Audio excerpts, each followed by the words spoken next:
বিশ্বনবী বলেন, আমার মায়েরা খেয়াল করে শুনুন, বিশ্বনবী আপনাদের উদ্দেশ্য করে বলেন, আল মারআতু ইযা সাল্লাত খামসাহা ওয়া সামাত শাহরাহা হাফিজাত ফুরুজাহা আতাআত বা'লাহা ফালতাদখুল মিন আইয়ি আবওয়াবিল জান্নাতি শাআত। বিশ্বনবী বলেন, ও রমণীরা, ও নারীরা, যে সমস্ত নারী এই 4টা কাজ করবে, এই 4টা কাজের গ্যারান্টি দিবে, তাদেরকে জান্নাতের 8টা দরজার গ্যারান্টি দেয়া হবে। কি 4টা কাজ? 1 নাম্বার, আল মারআতু ইযা সাল্লাত খামসাহা, যে নারী 5 ওয়াক্ত নামাজ পড়ে। কি করে?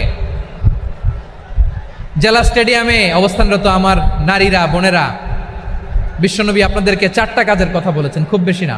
4টা করলে 8 জান্নাতের দরজা সব খোলা। কোনটা দিয়ে যাবেন? যেটা দিয়ে মনে চায়। 1 নাম্বার 5 ওয়াক্ত নামাজ। আমার বোনেরা জোহরের নামাজ পড়তে পড়তে এটা আসরে নিয়ে যায়, আসর পড়তে পড়তে এটা মাগরিবে নিয়ে যায়। এরকম আসরা নাই? লালমনিরহাটে হয়তো নাই। আমার বোনেরা এটা করবেন না। ইন্নাস সালাতা কানাত আলাল মুমিনিনা কিতাবাম মাওকুতা, সময় মতো পড়বেন। সামাত শাহরা, রমাদানের রোজাগুলো রাখবেন। হাফিজাত ফুরুজাহা, যে নারী তার চরিত্রকে হেফাজত করে, তার প্রাইভেট হেফাজত করে, তার লজ্জাস্থান হেফাজত করে। ও মায়েরা, আপনার এই